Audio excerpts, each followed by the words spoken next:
What is going on, everybody, and welcome back to the channel. I am your host, Unknown Factions, and thank you for joining me for some more Valheim. Today I'm going to be showing you how to build this super easy coal refinery to handle all your smelting needs.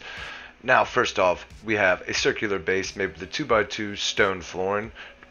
Snapped once, turn, snap once, turn, all the way around. And there you have it. And now I'm just going to go through and place iron beams around the corners of all these. Now, you could go every other one, but as I am in creative, I am going to go with just straight iron.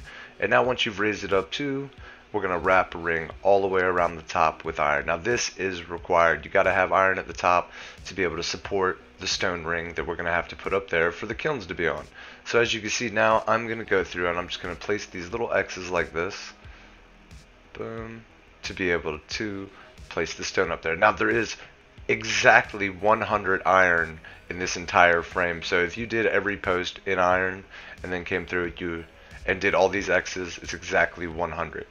Alright, just for reference, if you're going to do this vanilla, you know, you have to gather up that much iron. It takes a couple crips.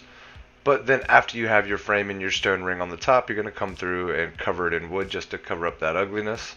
And then I'm going to try to fit as many kilns as humanly possible on this top ring, which I got 5, and we're going to have to leave a little space in between the last ones that we place, because we're going to have to put a walkway in between it, of course, that way you can come up here and load these bad boys. Alright, and I might just scoot that one over a little bit. But after you have them up there situated, they don't have to be perfect, as you can see. I mean, you could place down like a wood frame in there with 5 corners and get it perfectly spaced, but it still works fine just like this. As you see, I just freehanded it, and then you're going to come through and put the 45-degree boards off the stone, not into the kiln. If it sticks into the kiln, then the kiln's not going to run properly. You got to bounce it off the stone, or snap it off the stone, mind you. And then I'm going to come to the top and I'm just going to add some stairs for us. That way we can go from the bottom straight up to the top.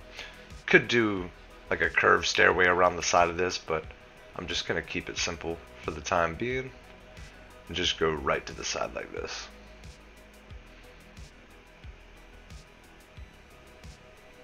And boom. I like the way that looks right there. Alright. Now we get up to the top, and then we're just going to place like a little 1x1 or 1x4 meter board right there that shoots all the way through. That way there's no clipping really into the kilns. You don't want to cause your kilns to turn on and off. So once you've shot through, take a little board like that. Boom, now we have a little platform for our guy to stand on when we come up here to load it. Boom, now you can reach all 5. And let's just give these a test and see how they're bouncing off the boards. You may have to adjust them.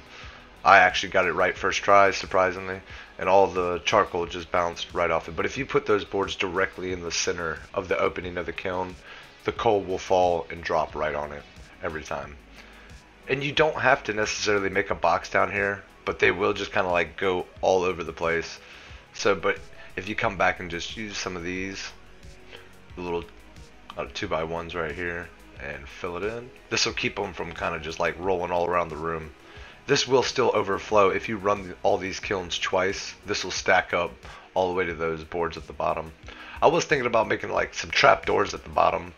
Maybe later. I'll let y'all know if I do that. But then, as you can see, I've come through and I slapped some walls up and some windows, and now you have a fully automated coal refinery. And this thing, it takes 125 wood to run it once, and 125 coal comes out obviously every time within just like a minute.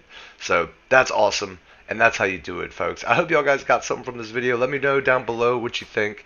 And if you want to see anything specific, let me know that too. But I appreciate you guys stopping by, and I will catch you in the next one. Oh yeah, and don't forget to subscribe. What are you doing with yourself?